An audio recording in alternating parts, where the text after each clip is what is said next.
ఆవిడని తీసుకుని వెళ్ళి ఫరోకి అప్పగించి మేలు పొందాలనుకున్నాడు చూసావా, మేలు పొంది అందులో మునిగిపోయాడు చూసావా, తనను తెచ్చుకోవాలనే ఆలోచన లేదు చూసావా, ఉద్దేశపూర్వకంగా వెళ్ళాడు చూసావా, దేవుడు ఉన్నమన్న దేశాన్ని వదిలిపెట్టి ఇంకో దేశానికి వెళ్ళి అక్కడ బ్రతకడానికి ఇష్టపడ్డాడు చూసావా. ఇది ఆయన చేసినటువంటి తప్పు.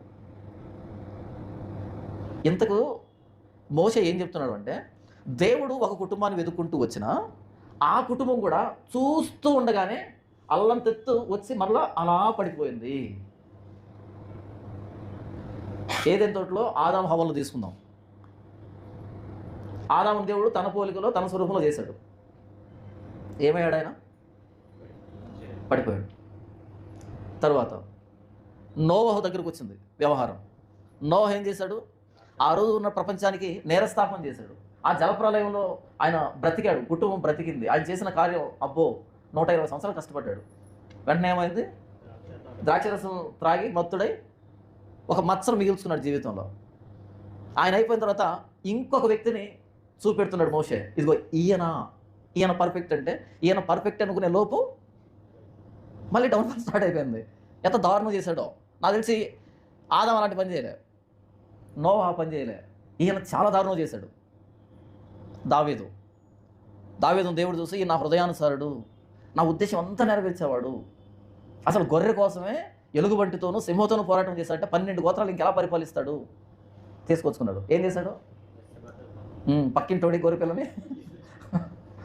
ఆ రోజు సింహం దగ్గర నుంచి గొర్రె పిల్లను విడిపించిన ఆయన, ఎలుగుబంటి దగ్గర నుంచి గొర్రె పిల్లను విడిపించిన ఆయన ఈరోజు గోడదోకి వెళ్ళి ఇంకో గొర్రె పిల్లని తీసుకొచ్చుకొని ఈ గొర్రె పిల్ల యజమాని లేపేశాడు.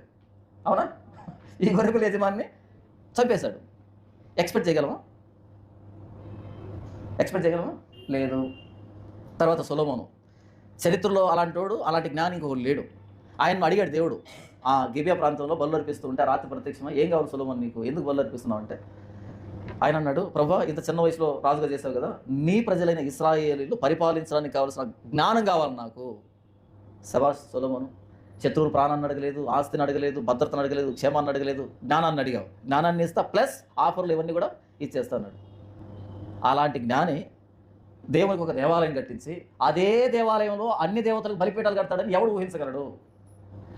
ఆ జ్ఞాని అదే యెహోవా ఆలయంలో బలిపీఠాలు కడతాడని ఎవడు ఊహించగలడు? అంతటి జ్ఞానిని పరాయ దేశపు స్త్రీలు మనసు మారుస్తారని ఎవరు ఊహించగలరు? ఇలా మీరు చూస్తే ఏ రాజు కానీ ఏ నీతిమంతుడు కానీ ఎవరినైతే మనం వేలు పెట్టేలా చూస్తామో, ఇదిగో ఈ వ్యక్తి అని చూస్తామో, ఇలా పైకి వచ్చినటువంటి ఉంటుంది, ఇలా కింద పడినటువంటి పరిస్థితి ఉంటుంది. అలా అలలు లేచి పడినట్టుగానే ఉంటుంది చరిత్ర అంతా.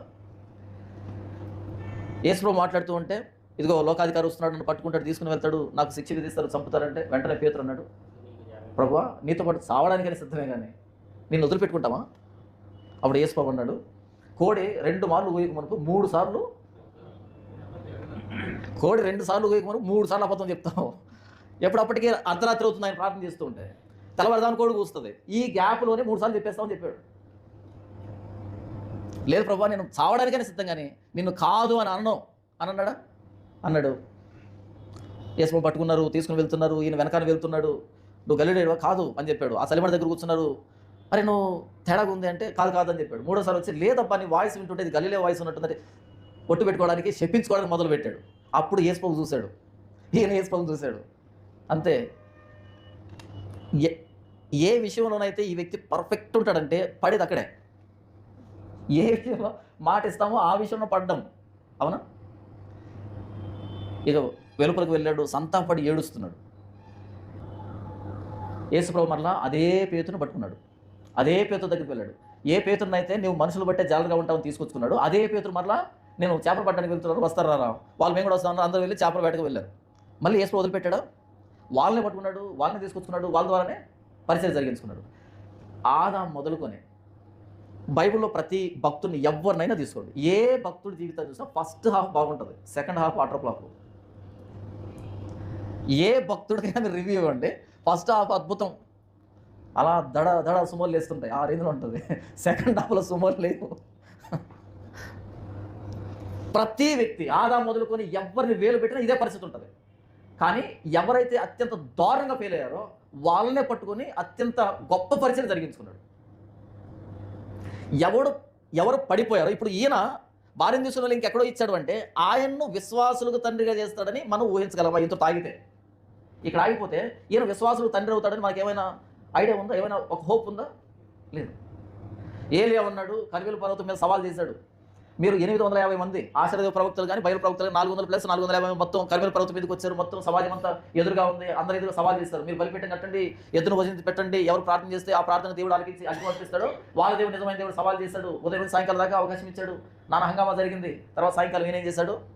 ఈయన బలిపీఠం నిలబెట్టాడు, పశువును వధించాడు, నీళ్లు తడపండి, ఆ కందకు నిండేంత వరకు నీళ్లు గుమ్మరించండి, ప్రార్థన చేశాడు, దహించింది, మొత్తం అందరినీ వధించేశాడు.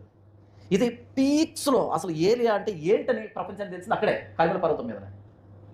అది అలా జరుగుతుండగానే ఈ విషయం యెజబెల్కు తెలిసింది. యెజబెల్ ఒక మాట చెప్పింది, రేపు ఈ సమయానికి అంటే 24 hours రేపు ఈ సమయానికి చనిపోయిన ఆ ప్రవక్తుల్లో ఒకని వంటి వాడుగా నేను చేయకపోతే నా పేరు యెజబెల్ కాదు.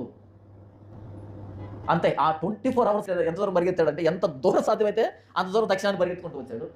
గెస్ చేయగలమా? ఊహించగలమా? అక్కడికి వచ్చాడు, సేవకుని ఒక దగ్గర పెట్టాడు, లోపలికి వెళ్ళిపోయాడు, ఆ చెట్టు కింద కూర్చున్నాడు, ఏడుస్తున్నాడు. ప్రభువా ఇంత మట్టుకు చాలు, నా పితరుల కంటే గొప్పవాడిని కాదు, ఇంత మట్టుకు చాలు, నా ప్రాణం తీసుకో అని ఏడుస్తున్నాడు. సూసైడల్ టెండెన్సీ అంటారు. ఆవిడ చంపేస్తుంది రేపటికి, నువ్వే చంపే నన్ను అని సూసైడ్ కోసం ప్రార్థన చేస్తున్నాడు. కర్మేలు పర్వతం మీద ఉన్న ఏలియాకి, ఈ బదరి వృక్షం కింద కూర్చొని ఏడుస్తున్న సూసైడ్ కోసం ఏడుస్తున్న ఏలియాకి తేడా ఏంటి? అయితే అక్కడ వదిలిపెట్టలే ఆయన్ని.